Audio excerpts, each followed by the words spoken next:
Hey, how's it going, guys? I've been really busy, but I've been enjoying reading all the comments you guys have been leaving, even if I can't really find the time to reply to them all the time. But I'm glad to still be engaging with everyone. I know I won't be able to do my videos more regularly, but I still have content planned that I'm slowly working on. So, since New Year's, I've been gathering up questions, either from previous posts, Patreon, or video comments, and I wanted to do a video answering them. Also, using video game footage isn't usually my format, but it makes editing this convenient and easier, so you can enjoy clips of the gaming too. If you guys don't really like that, that's, let me know.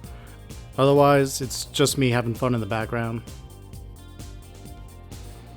So off the bat, there were some really last minute questions I noticed, but I didn't really get to screen grab them. The first is, will I be doing videos on Operation Lucifer or the initial beta invasion of Japan? So Operation Lucifer, probably not, unless we get more content and details for it.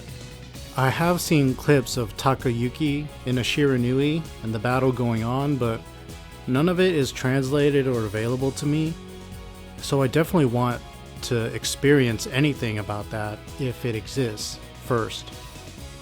As for the invasion of Japan, I think there is enough material there to do a series, at least 1 or 2 videos, especially around the fall of Kyoto. I've already thought about how I would go about doing that kind of video, so it's definitely been mapped out, like mentally. And the other question was, why don't we make a big mirror to protect against the beta? That refers to the laser class, of course.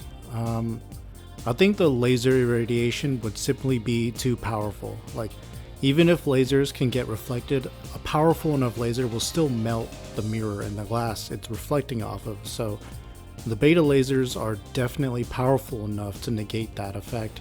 And I'm sure, as with all aspects of fighting the beta, like, there is a very costly version of this idea that works, but it wouldn't be able to be applied practically enough in a way that you could make a difference along the front lines.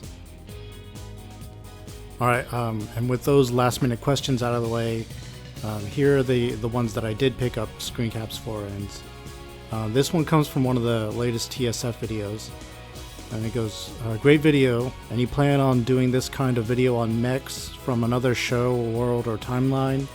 And yeah, in the near future, I really do want to put out another Gundam video set in the Universal Century, maybe also Seed, because they had that new movie that came out, and I also want to do 86 as well. With the video that I'll be having in the background is Helldivers, so I could just cover the exosuits. Those are 2 mechs as well. Alright, any chance you could do Macross Frontier content? I could, certainly. It's been a while since I've watched anything Macross. I believe Macross Frontier is the one with the bugs, right? That was a pretty cool one. It was really action-packed, so I'll definitely have to figure out how I'd want to do it, if even just to cover the mechs and stuff used. And here in one video, somebody asked, where's this picture from? And they're talking about my profile picture. Actually, I think this question was from one of the posts I made. And the profile picture is from the Total Eclipse anime. This character is Corporal Yamamoto, who gave his life tragically during the Kamchatka arc. In the visual novel, actually, he survives and he's part of the Argus Flight's mechanics, but he's not really named. He doesn't even have like a sprite, or he doesn't like appear at all. He just is a voice line, and from what I understand, the same Japanese voice actor voices him in the visual novel and in the Japanese version of the anime. So it's implied that it's the same character. So he survives in the visual novel. All right, here's another one. Here is my question for the Q&A. How are you feeling about the recent roadmap released, and with the new VN Kimi ga Nozu being released? So now we have a semi-short wait till Muv Luv Tactics and so on. And what can you tell us about the book? Okay, so for the roadmap, well, I took a cursory glance at it. I'm excited that they're still making an effort to produce content of their own. I think that's awesome. As far as I know, they've not really been opening up any crowdfunding to the international community at all, so we can only watch. But I only hope that creating simple things and pushing it out will only lead to funding for like creating the proper sequels to Alternative and TDA. And so in whatever regard I can, I really do hope to be able to support. And I do hope that Muv Luv Tactics is good. I mean, that's my kind of like ideal version of a Muv Luv game, is some sort of like strategic or tactical game. So like an RTS or tactics based, like kind of like XCOM style game, except maybe, you know, a little bit more faster paced. But those would be really cool. As for the second part of the question, my book, well, so far I'm still plodding away at the first draft, and what I can tell about it that it's very long. It's not going to be a mecha or sci-fi story. It's my other favorite genre, a medieval fantasy. So mostly it's going to be about like knights, kings, ladies, war and peace, and the many complexities in between. There's you know, some magical elements as well as some like divine elements. It's inspired by Mort Arthur, the Death of Arthur, and other Arthurian legends, but also I'm also inspired by Romance of the Three Kingdoms, Berserk, Frieren, Spice and Wolf, and various also like historical events, stories, and then like myths as well. But and thematically, Muv Luv is a huge inspiration in some ways as well, at least as far as like the character work goes for some of the characters. So, you know, hoping to craft a very, you know, awesome and grand scale sort of fantasy story based on that. Also, it'll be in a setting of its own that I've already kind of created. So like its own world. It won't be, you know, even though it's inspired by sort of Arthurian legends and stuff like that, it won't take place on Earth. Right here, I have a question. During the initial landfall on China, did the beta push out but got pushed back by the Chinese forces? I'm confused whether they just carpet bomb them or just throw armor, arty, and troops to the hive, and how close were they to reaching it? Yeah, during the initial landfall, the Chinese threw all sorts of heavy armor and aerial bombardments on the beta, and they were pushing them back. I don't know how close to the hive they got, but they were holding their own, and it made them cocky enough to refuse international aid. So then the laser class arrived, and all of their air power and most of their arty was rendered useless. Now, even then, the Chinese put up quite a fight, and if you look at the maps over the course of time, the beta had better luck pushing west into the Middle East, while China kept them at bay a little longer, even with the laser strains. I like this one. Question resounding mainly around the early stages of the human beta war. Say, mainly exploring the Lunar War against the beta and exploring how the early forces of humanity fought the beta. So technically it's not a question, but it implies the question of like, you know, how did this go down? And there is a very cool set of pages and some artwork that go into detail about the Lunar War in the Codex. The early prototypes of the TSF and the infantry like exoskeleton were used on the moon, but they weren't anything more than like tech designed for like moving cargo and doing like extravehicular activity, and it was simply just modified for combat with like improvements going along as they needed to use them for combat.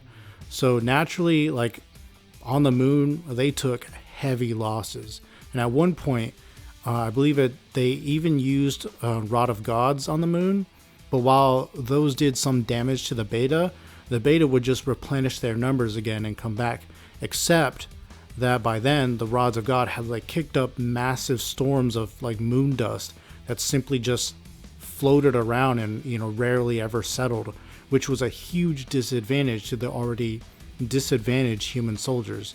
So most of the forces on the moon were Americans too, if I recall. So they were the ones taking the most losses early on in this war, which I think is why they are such huge proponents of like preserving their manpower later on when the war hits Earth. But there is that quote from that like American general who basically just says it's hell up there or something like that. Okay. Can you also make battle records for the 86 anime? Yeah, I'm thinking about how I'd want to do them. I'd love to cover the large scale offensive and the Morpho hunt, but I mean I feel like the mech breakdowns should be pretty easy enough to do. Happy New Year 2025 and wish you all the best. I have a question. It's about when I read the manga of many Gundam side stories, I noticed that the mobile suits, even like the Zaku's, didn't just walk. They used thrusters to dash, jump, and move, usually more than I expected. So does that mean they can move fast on the ground, just can't stay on the sky for too long? Also, I have a short question. Can we consider Kriska, Inya, and Kasumi as some kind of cyber new types? From what I understand, Zaku's on the ground have a basic ability to boost into the air and run around a bit, but gravity still affects them. Mostly mobile suits use like base jabbers to fly around and conduct attacks from the air when in gravity. But otherwise, they need to be like a high mobility type in order to essentially skate around the battlefield, and you'll see plenty of those, especially in that recent movie that came out about the Kukuru's Duan's Island. You'll see the Brown Southern Cross, at where were they? They were at one of the they were in Northern Africa, and all things considered, like the Zaku for its time, especially in space, it was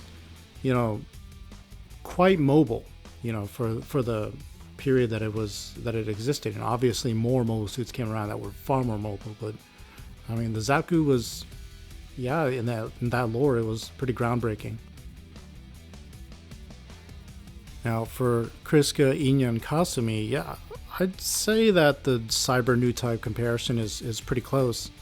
They have a deep sense for like the emotions of others, and their psychic abilities allow them to pilot extremely well even at such a young age. I mean, it's close enough. Alright. Takaru TDA versus Takaru Alternative. Who wins? I'm going to have to go with TDA Takaru because he has the years and experience.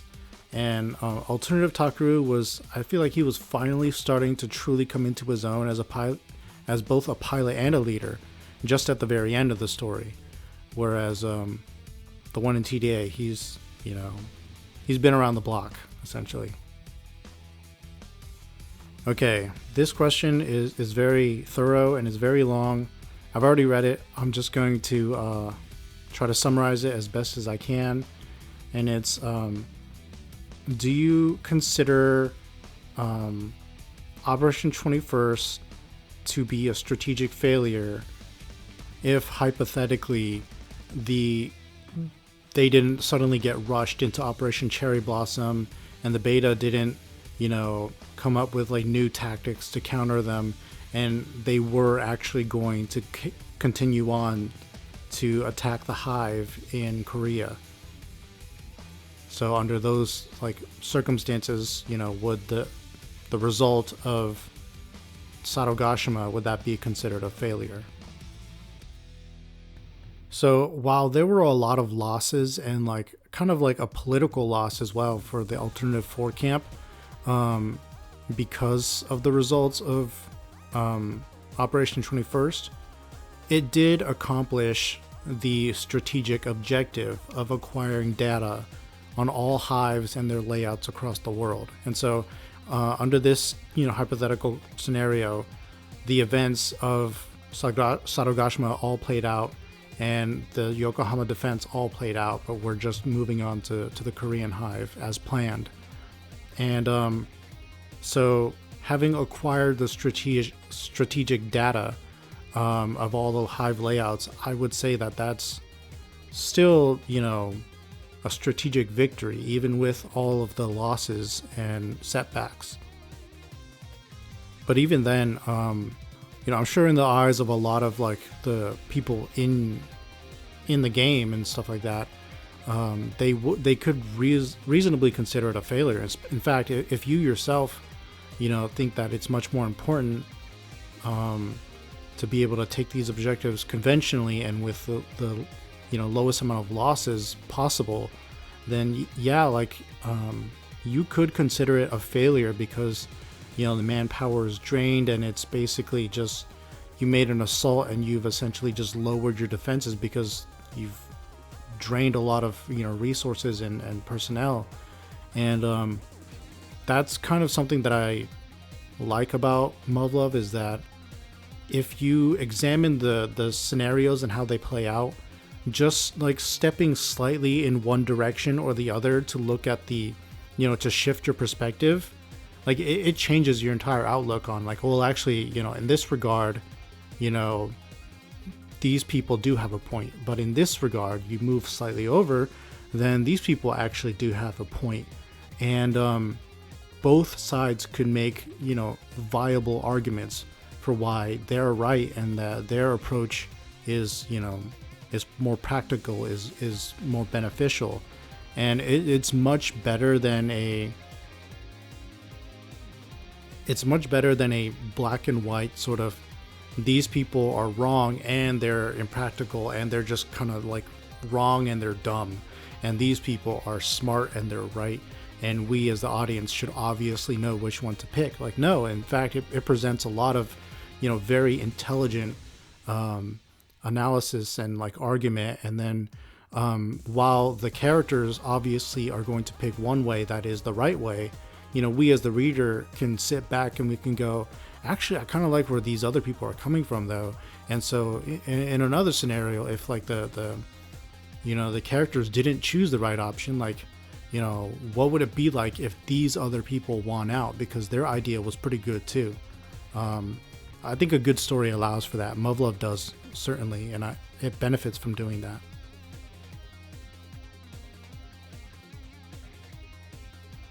Okay, here's another one. My question is, what Muv Luv game would you like to see get an anime? Definitely The Day After.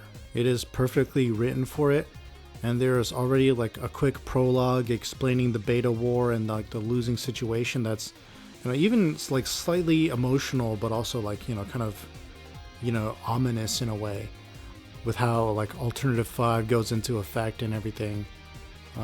Then there's like the pilot episode of this anime can cover the events at the JFK. Maybe that might be like 1 or 2 anime, or like a 40-minute sort of episode. And then the follow-up episode can begin right into the action, just like how with TDA episode 1 starts. And then obviously like episode 1, 2, and 3, those are all written out as basically like seasons of an anime. So they have their like culminating character arcs, they've got the climactic sort of build up to what the story was leading up to. Like it's all perfectly formatted already, and it won't run into the problems that like the alternative anime ran into. And even at some part, like the Total Eclipse anime, like it also ran into sort of like pacing issues in which people like they thought they were going to go like get involved with like the beta war and fight on the front lines, but then you just get like TSF development, which I personally love, but I guess like a lot of people, it felt like the rug was pulled out from under them. TDA, it offers you like the full breadth of the story that it was trying to tell. All right, Happy New Year. My question is, have you ever watched the Armored Trooper Votom series? I admit I have not. I've seen some of the designs, just like images and like thumbnails and stuff, and I mean, from a glance it seems a lot like the book version of Starship Troopers, which that seems cool. It might be a little like, I don't know, old school for me to truly like get around to when I'm like scrolling through anime and thinking, oh, what do I want to watch today? But it does look like a classic. Alright, Happy New Year, Yamamoto-san. I want to thank you first for the amazing high quality and entertaining in-depth look into the lore of Muv Luv. Your channel brought back my interest in the franchise after forgetting about it. Do you think that the events that happen post Cherry Blossom are realistic? Like Operation Sledgehammer and the operation into beta held territory in the Soviet Union. The ending to MLA is amazing. It's one of the best endings I've ever seen in Japanese media, and I'm very fond of it, but after taking a step away from the emotional ending, it made me feel that humanity's Pyrrhic victory on Kashgar feels unrealistic. Humanity is still on the losing, and since numbers alone, the beta still outnumber humanity. I would say it's not just a matter of numbers. The point of like the victory was that it was a turning point, not a decisive like cementing of humanity's victory. I think that's actually much more realistic. The beta, they simply lost the ability to essentially like use their supercomputer to process and implement complex like tactics and sort of conduct R&D and just be all like deceptive and like ultra intelligent. So the numbers will still be difficult, but they are entirely manageable. Kill zones, combined arms, diversions, and laser yogs have always made a difference against the beta, but now they can make a difference as ground is slowly taken over the next 20 to 30 years. Kind of like in World War II when the Allies landed at Normandy, there was still a lot of heavy fighting ahead of them, even if it was getting clearer that the Germans, were probably on the losing end now and things had started to turn for the better. So I think it's still an optimistic ending, and I'd like endings where it's it's more of an open book, like things are looking better, and so the stories that we tell now can be ones of victory. So I think it's a good idea to end it the way that it ended.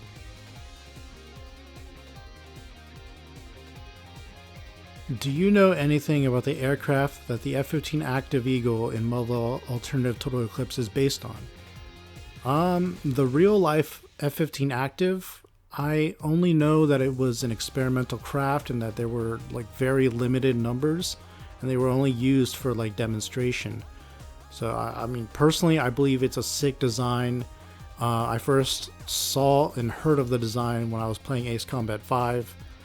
It's, like it would have been cool to see it implemented in real life, but I'm not sure if like the capabilities would have been groundbreaking, given that like the F-15 series in real life is already top tier. So I don't know, like what did it add more with the front? I guess their canards. Like is that like more of maneuverability, I guess? But I mean, as is, the F-15, it does its job and it does it really well. I mean, I'm specifically talking about the Strike Eagle, but I mean, like the regular Eagle still holds its own, and then there's apparently like the F-15X, which I don't know if they started implementing that yet, but that's just like a more modernized upgrade that is still kind of relevant in the field today. All right, what is your favorite TSF weapon? One melee and one range type. Alright, so my favorite ranged weapon would be the AMWS-21. Not only is it like advanced and has like quality of life features for its magazine and target tracking, but it also looks aesthetically pleasing for like a mecha gun, like a humanoid mecha gun. And my favorite melee weapon would be the Black Widow's Longblade, the XC-Wiz-2B. It's very practical design, but like visually pleasing as well. I always like how they incorporated that little like counterweight near the hilt, and then the sleek like straight edge of the blade makes it look incredibly deadly, fast, and precise, which is, it's pretty badass. A second question, what airplane would you like to see have a Muv Luv TSF or TSA version? I'd be curious how they design a Harrier. Okay, this was a large grab bag of very good questions from Patreon, so I'm going to pick a couple of them. Alright, the use of depleted uranium in the 36mm rounds. Looking at the state of the world, I wonder if they really could produce enough depleted uranium to supply the requirements for a never-ending conflict. There's a part of me that thinks they'd intermix the belt with AP, depleted uranium, AP tungsten, and AP steel, along with the incendiary tracer rounds. With the loss of many of the oil-producing parts of Europe and Asia, they've probably got a fair few more nuclear power plants than we do today. And I think, yeah, like for the general materials of these rounds, there apparently are supposed to be massive like resource gathering operations going on in Africa, which I guess they are essentially strip mining all of the untapped places on the continent to fuel the war effort. So I don't know enough about Africa's resources to say anything specific about that. I mean, yeah, it's plausible in this alternate version of Earth. So like they could definitely get like, you know, hard materials to produce what they need to, like physically. And I also agree that like with nuclear facilities, there would probably be a lot more of them.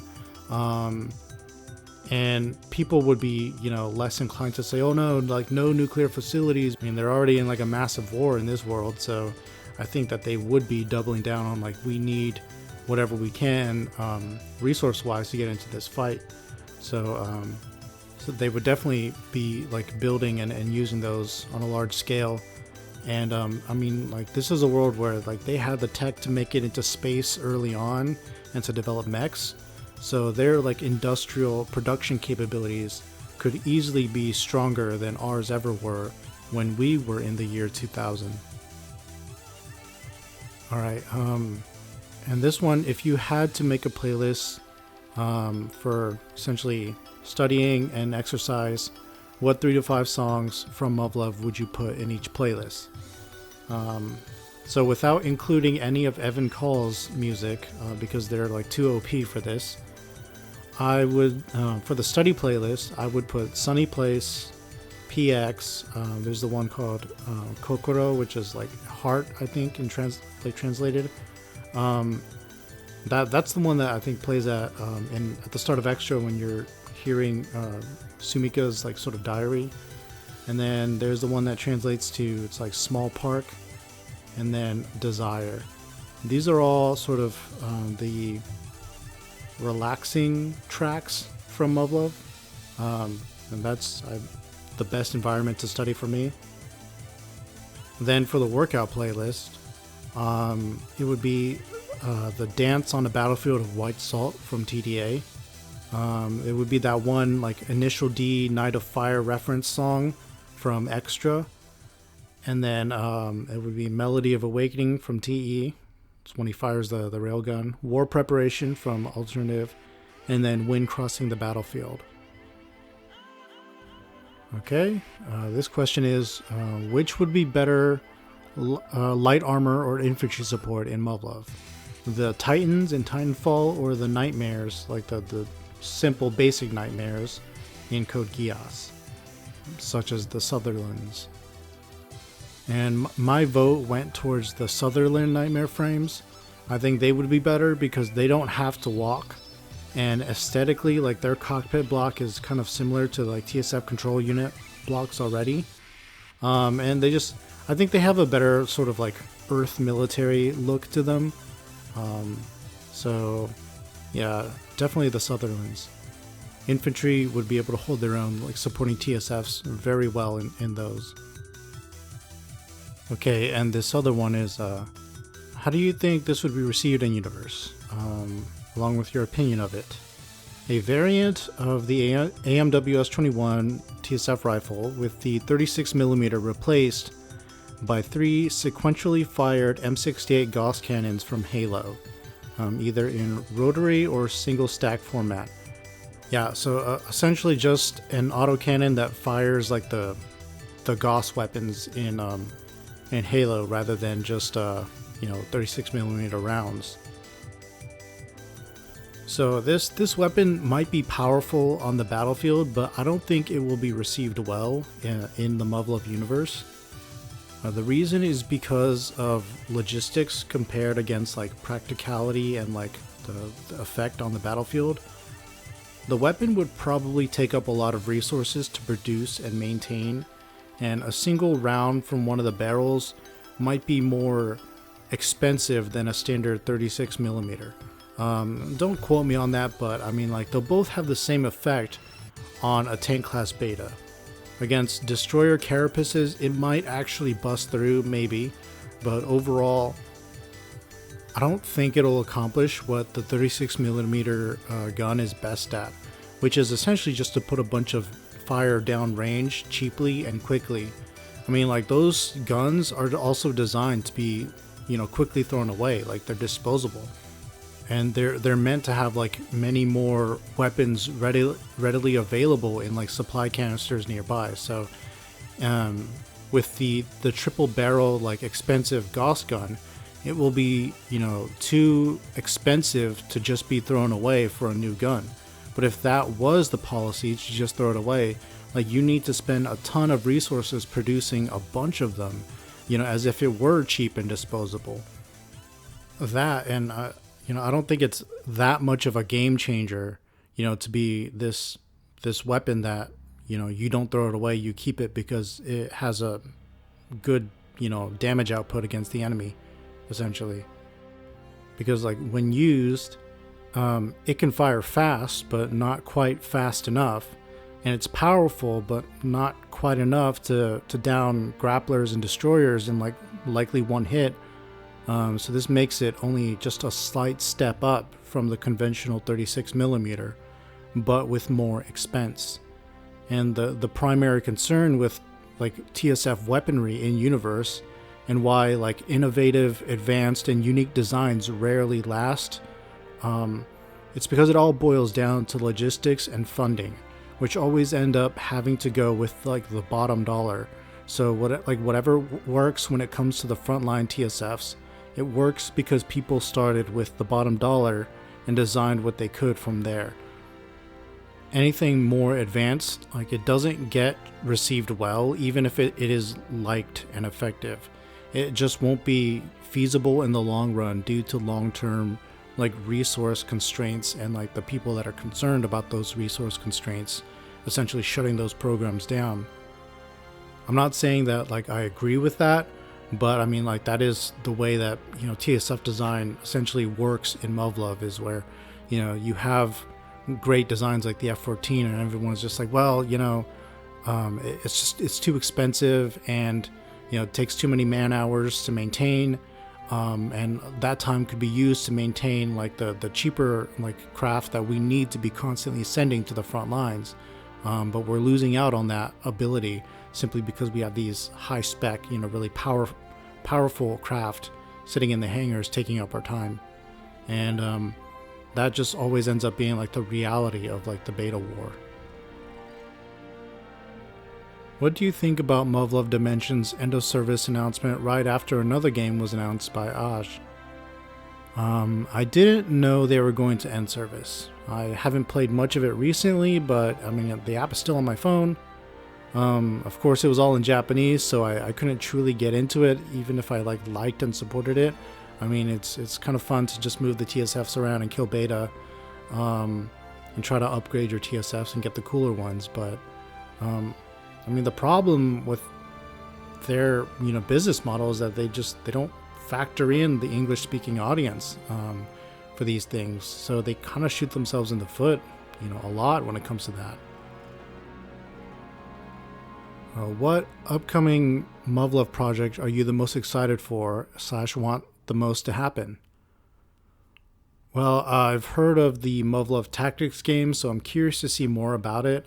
And I also want the sequel to TDA to happen already. I want to know how that story goes. What are your top 10 non-TSF mechs? In no specific order, first would be the Space Leo from Gundam Wing, the Valkyrie from Macross, Veltal Id from Xenogears, the Jagan from UC Gundam. Fifth is the Reagan Leaf from 86, the prototype Hrunting Yggdrasil Mark 1 from Halo Legends. It's it's in the episode The Prototype. And then 7 is a vague one, but it's called the Solar Wind. It's a grunt mech used by GA America in Armored Core 4. And it's I don't know, it's just a really cool, chunky looking grunt mech. 8 is also from Armored Core 4 Answer. It's a White Glint. 9 is kind of similar in vibe to it, is the Freedom Gundam from Gundam Seed and Seed Destiny and all that. And then 10 is the Flag and the Overflag variant from Gundam 00. With the seeming failure, or at least stunted release of the Gacha game, do you think we've reached the end of official Muv Luv media? Do you have any recommendations when it comes to unofficial media? From what I know, there is a roadmap with future Muv Luv media planned. Muv Luv Tactics is a game that is currently being crowdfunded, so you can look into that. At least I think it is being crowdfunded currently. So like they definitely still have some stuff planned. It's just a matter of, they're kind of, throwing out these smaller things to try to raise the funding to fuel the bigger things. If you were to be transported to the world of Muv Luv Alternative, where would you want to end up, and what TSF would you like to pilot? Definitely would like to end up in the US, and I'd pilot a Strike Eagle. Okay, here's my theory. If the TSF can detect when laser class aim at them, would it be possible if we can use the same tactic as wild weasels do? I'm talking about SEAD or trackback, and I don't know, use some missile that can track radiation like the AGM-88 Harm. I know it also can be detected, but just wondering. Well, there was a missile that could be fired BVR at known laser class locations. The Phoenix missile used by the F-14s. And it would keep low to the ground before rising up to dispense explosive ordnance. In practice, sometimes there would be too much interference for the missiles to lock on outside of visual range, though, and that's why the Schwarzes-Marken demonstrated that weapons like this, alongside laser Yag tactics, which are the closest to wild weasels and SEAD that we get, it was a very optimal pairing. So yeah, it would be the Phoenix missile that was designed exactly to do that. But many advanced concepts of this, along with the F-14, it took up too many hours and resources to create and maintain, in comparison to weaponry that was cheaper and still effective, but just not super effective the way that it was. But yeah, the laser Yagd is essentially Muv Luv's version of wild weasels and stuff like that, because they go right into the beta lines, and it's very dangerous, and their whole job is to just neutralize clusters of laser class. And essentially, if there are multiple clusters of them, then they essentially have to just pick apart the laser class, piece by piece, until finally they gain control of the skies and they can just start bombarding everything. When are you going to do the European TSF video? I think it's going to be a while. I'm going to wrap up the Soviet TSFs, doing all the ones that I didn't cover in the last video. And then from there, the next TSF video can really only be Japan or Europe. And I still don't know which one I want to do next, at least out of those two. Why is there no F2 in Muv Luv? Its closest analog is the Shiranui and the Fubuki. I would like to know how the Rafale differs from the Eurofighter 2000 Typhoon. The French decided to build a Typhoon, but a French version. So visually, I think the Rafale is a bit bigger, and it has more smoother curves, such as if you look at the chest block, if you go look at pictures of them, the Typhoon's chest block, it curves forward and then it has a straight edge, and it kind of just reminds you of the F5E. The Typhoon's arm blades are also larger, and the shoulder blades are more tightly packed in, if that makes sense. But ultimately they are very similar, because the French withdrew from the Typhoon's development and basically just said, we'll develop the Rafale using the same data, and both are just multi-purpose craft developed under the same data and design principles. but just one is French. What do you think of the Typhoon TSF? It's pretty sexy. I like the head and chest unit. It reminds me of a more advanced version of the F5 variant that they would use in Europe. Do you have plans of making a video about the story Refuge in Audacity or Die Trying in the future? So I thought about things like this, but probably not. It's kind of like my approach with Exogularity, which I personally consider to be fan fiction. So I won't exactly I won't exactly cover 7th gen TSFs or the like. So I think that kind of applies with other sort of fan stories as well. All right, last question. You are appointed Secretary of Defense. How will you deal with the beta? Let's say it's the year 2000. Okay. This one puts me on the spot.